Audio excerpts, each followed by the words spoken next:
14 mai, la 27e édition des Expressifs se déroule à Salon de Provence. Des jeunes de tous horizons s'expriment via l'art et partagent avec les habitants sur plusieurs lieux de la ville. Du 13 mai au 3 juin, l'Office de tourisme du massif des Costes de Pélissane accueille l'exposition de 12 aquarellistes du foyer rural encadré par Sanja Froment. Samedi 14 mai, à Salon de Provence, la ludothèque Pile et Face organise une soirée jeu au Mas d'Osseto à partir de 17h30.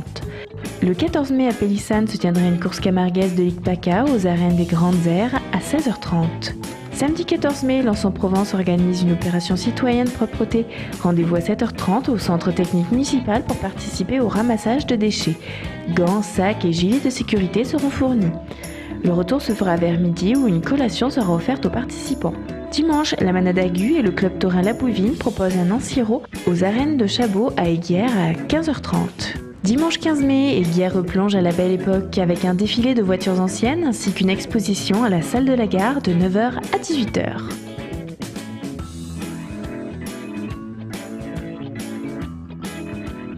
Cette semaine sur les étals des producteurs, le radis.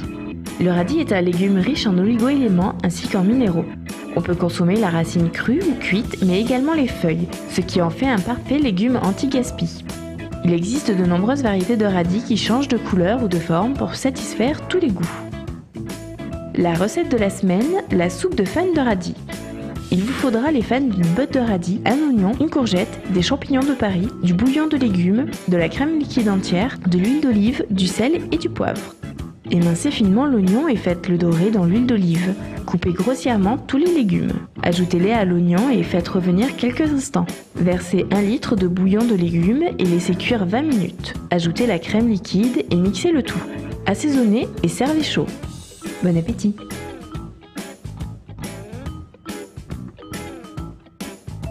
Au jardin cette semaine, on plante la pomme de terre. Ce tubercule originaire d'Amérique du Sud pousse dans la plupart des sols.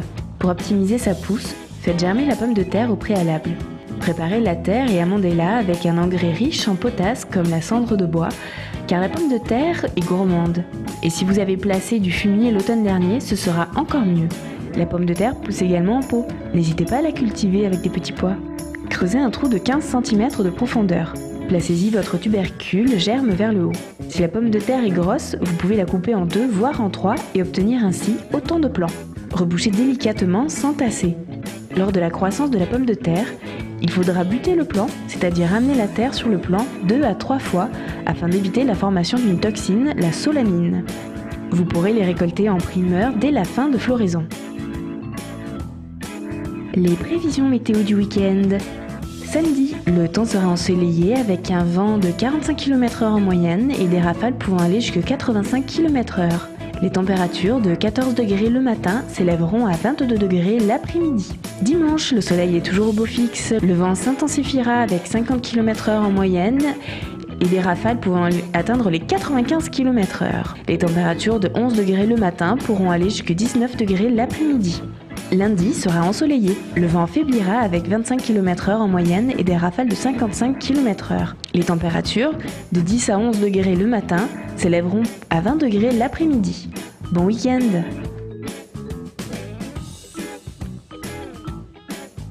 Il y a 2 ans, la Vaillante fêtait ses 30 ans. Retour sur la journée avec Sylvie Fèvre, présidente de cette association. Sylvie, 30 ans, la Vaillante, 30 ans aujourd'hui. Donc tu en es la présidente. Donc est-ce que tu peux nous représenter, même si j'ai présenté brièvement ce matin un petit peu l'objet de cette association? Bien, depuis sa création en 84, le premier président, Roger Sylvestre, a défini des objectifs qui est le premier objectif de l'association était de vaincre l'isolement des personnes handicapées par la pratique d'un sport. Et cet objectif, eh bien, 30 ans après, c'est le même. Je ne l'ai pas changé, aucun des présidents ne l'a changé. Et c'est le premier article là de nos statuts. Les gens ont peur de la différence. Et c'est surtout Oui. qu'ils viennent voir bien à l'intérieur des clubs pour que la différence des gens leur fasse moins peur, quoi.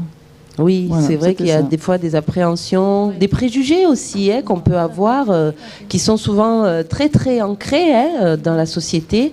Et c'est vrai qu'il est important de travailler là-dessus, sur ces préjugés, ces stéréotypes, et d'essayer, c'est ce que vous faites, je pense, C'est ça.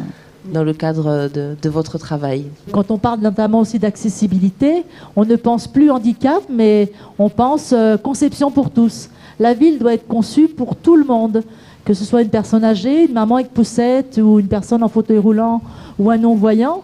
Ce qui fait que si la ville est conçue pour tous, on ne parlera plus du handicap. Oui, c'est-à-dire qu'il faut prendre vraiment tout le monde en compte. Ce qu'on appelle la conception universelle. La conception universelle, c'est joli ça.